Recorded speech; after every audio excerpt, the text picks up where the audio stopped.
Hi, we're here at University of North Texas once again. This time we're with Professor Keith Johnson, Professor of Trumpet here at UNT. Keith, thanks so much for having us come into your studio. My pleasure. I'm delighted that you're here. I hope you're enjoying our warm weather. We noticed that the thermometer on the car did say 100 degrees, as advertised. Not uncommon, unfortunately.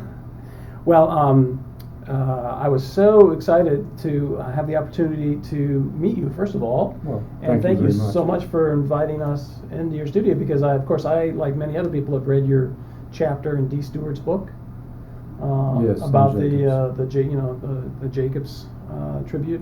And then also I remember watching you on at least one of the 2 hours that D. Stewart put together of a TV studio audience at the 1984 International Brass Congress 2 Right. with Mr. Jacobs In Bloomington. in as I Bloomington. recall, Yeah. yes. So, can you describe your term or time of study with Jake, that sort of thing? My study with Mr. Jacobs was somewhat intermittent, I guess is perhaps the best word. I had heard of him for a long time through Don Little and Fritz Kinzig, both of whom I had worked with at a university in Iowa, and knew of him, of course, through many other means. I finally called him for a lesson after hearing so much, particularly from Don Little, and he was gracious enough to consent to take me, and so I started taking lessons with him on a regular basis, except they were rather widely spaced, so that it came out to be 2 or 3 a year at the most. Yeah. There was actually kind of a funny incident, because the first time I called, if you may remember, it was always his practice to ask that you call the night before to make sure that the symphony schedule or some other conflict had not come up. Right. And unfortunately, the night before I was supposed to go, my wife got ill and ended up having surgery, and I had to call and cancel. And didn't get rescheduled with him for quite some time. And as it turned out, the next time I was about to call him to check to make sure that everything was okay, she was ill again, and we had to postpone a second time. And it finally got to the point that when I scheduled a third lesson, she said, "Would you please not tell me about this, because I don't want to have to go to the hospital again." So anyway, the thing that was most interesting about that, though, was that when I had called and told Mr. Jacobs that I was not going to be able to come at the last minute because Cecile was going to have some surgery, he said, "Well, what seems to be the problem?" And it was a long medical term, and I told him I didn't have a farthing of a notion what it was actually about. And he said, in his inimitable voice, "Oh, yes, well, that's the situation in which," and he proceeded to give a far more lucid description of what she was about to partake of than the doctor had given. It was my first real introduction to his rather vast medical knowledge. Right. It was quite an interesting introduction to him. But anyway, I finally got there for a number of lessons over a period of years with him, when it didn't cause my wife any serious illnesses. Yeah. And I found him very, very helpful. I had studied at that point already with Vincent Chikowitz pretty extensively, so I had a pretty solid grounding in, I guess, what we might still call the Chicago approach to things. I found many similarities in the way the two men taught, quite different ways of expressing themselves. Mr. Chikowitz was much more soft-spoken and sort of paced, and Mr. Jacobs could be quite animated at times. But the information, I was very comfortable with both. I found great similarities in their approaches to playing, which I thought were both very musical. What would you say were one or two of the most helpful things? When you say he was very helpful, how did that show up? You're talking about Mr. Jacobs. Mr. Jacobs, yeah. Thank you. I think perhaps the most important thing was that I always left with the idea that it was really the music that we were speaking about in some ways more than the player, that that you need to know what kind of story you want to tell. I think that was one of the lines that he used a lot. Rather than being concerned with the mechanics of speech, or in our case, the mechanics of playing the instrument, that it really was about what you had to say through the music itself. He helped me with a great deal about in listening skills, the importance of listening. He would say, this trumpet is the one that's critical. This one is the mirror image of this one. Mm-hmm.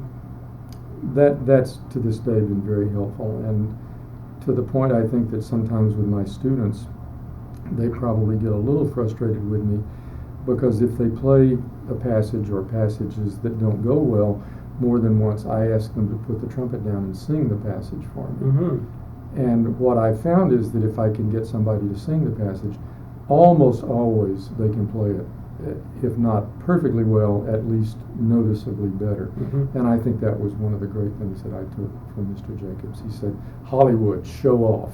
Mm-hmm. That sort of thing. He loved to be dramatic. Let me disarm my phone. It won't take but just a second. There. Sorry, I forgot about that. That's okay. I remember Mr. Jacobs, he would say, if you can't play it, buzz it. If you can't buzz it, sing it. If you can't sing it, learn to sing it. Right. Well, I have my students start by singing. Yeah. And then I have them play it on the mouthpiece. And I no longer use the term buzz, and I'll tell you why. This is a little off the track from Mr. Jacobs. But I wrote a book back in the late 80s, I guess it was, when it was first published. And I talked about mouthpiece buzzing. And a very dear friend of mine actually reviewed the book and gave it quite a generous review, I thought. But he said, talking about me, he said, he talks so much about thinking musically and playing musically and not so much technically. And then he uses the word buzz. He said, maybe you ought to think about talking about playing the mouthpiece. Mm-hmm. I like that too. So to this day, my students and I talk about playing the mouthpiece so that it becomes an extension of this trumpet rather than some mechanical thing that you do with so much tissue. I agree. I think that's a natural next step.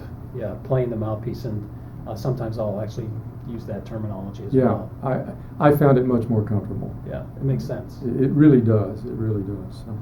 Did he use? Undoubtedly, he must have.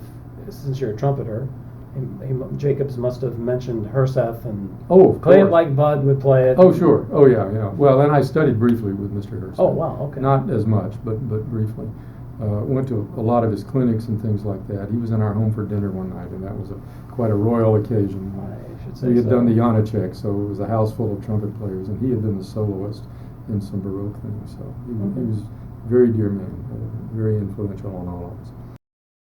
Keith, did he happen to talk with you about respiration or anything of that nature? He did, and that was what I expected, to be perfectly honest, because he was legendary for his knowledge of respiratory function. But I went in for my first lesson, and he said, well, why don't you play for me a bit? So I played for him a bit, and he said, now tell me what kind of things concern you, what kind of things do you think we might need to work on? And I said, well, I've heard so much about you in terms of your talks about breathing and respiratory function and how to use the wind and song and wind and the whole business. And I said, I think that might be very helpful. And he said, you're just lazy. Just take a big breath. You're doing fine, but take a big breath and don't be lazy. And I thought, I drove all the way in here to be told, don't be lazy, take a big breath. But he was absolutely right. That if you take a nice full breath and you think in terms of wind, it pretty much works itself out. And all of the rest of this stuff is just to fill up pages and books and lectures and so forth, I guess. Was it odd taking lessons, speaking about respiration, breathing, as a trumpeter from a tuba, because it's so different, it's such a different, it's just the opposite. The difference, I think, to me is that one is playing under higher compression, but it's still about the most efficient use of the motion of the wind. And I really, in some ways, I think I probably try to break down those distinctions, those differences, so that the whole point is simply a matter of thinking of what the sound is that you want, and that automatically changes the physical responses. I'm really a great fan of that old line of avoiding paralysis by analysis. Mm-hmm. And I try very much in my teaching with my students to get them so immersed in the music that they forget themselves and they actually do things much more naturally and efficiently Mm-hmm. than if they try to focus on the mechanical. So getting them, in your own case, you mentioned just changing the sound. So getting the concept, really to think about the concept, and when you have a more relaxed concept, then the air becomes more efficient. More efficient. Yeah, it really is about efficiency, when fullness is just one aspect of efficiency. Right. But it really is about efficient playing. And it's very difficult, and trumpet players come in. Much of the teaching that I do, I hope this doesn't sound egotistical, is what I call unteaching. It's getting the students to stop doing a lot of the things that they're doing, which mostly has to do with, if you say to a kid support, they tense up. Right. I'm not sure that the word in and of itself is a bad thing, but the responses that certain words trigger need to be thought of pretty carefully and listened to very carefully. Yeah. Because it's really about flow, it's about motion, it's about wind. Right.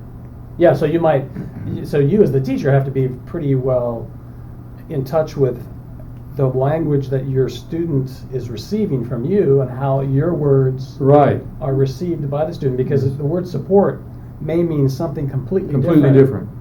It almost always conjures up all kinds of isometric tension Right. in most young players, because they've had somebody hit them in the stomach and say support or something, which to my way of thinking is just absolute nonsense. Yeah. And one of the things that I like to do is to talk in terms of the human voice and to talk in terms of other instruments, because it's easier in a sense to understand a concept with another instrument about which you don't know much than it is to think in a broader sense when you do know. You have almost too much information, the paralysis by analysis thing again. For example, I love to have them think of watching a string player. Mm-hmm. And I said, watch a violinist, a good violinist, and I'll say, imagine the breath and the bow as being the same thing. So the uptake on the bow is the inhalation, and you go. Mm-hmm. You would never go. Right. And the parallels between the two are 100% as far as I'm concerned. I think you're right. That it's about flow and it's about motion. And energy comes from that. If it's louder, the bow moves faster.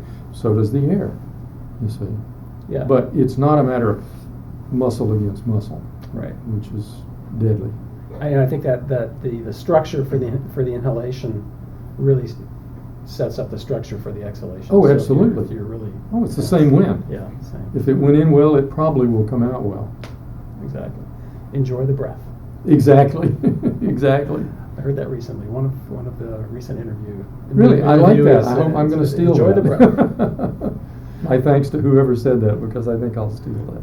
Thank you so much, Keith, for allowing us to come in. I've said Oh, that, it's a pleasure. But what a wonderful impromptu, serendipitous visit. We thank Don Little Well, it for certainly was for me. making I this possible. hope that it's of some help to somebody out there at some point. At the University of Oregon, we have this mascot. We're the University of Oregon Ducks. Ducks, I'm Yes. familiar with that. And so our mascot, some people call him the Duck, other people call him Puddles. I like to call him Puddles. Puddles. Puddles the I like Duck. that. But he's out in the car.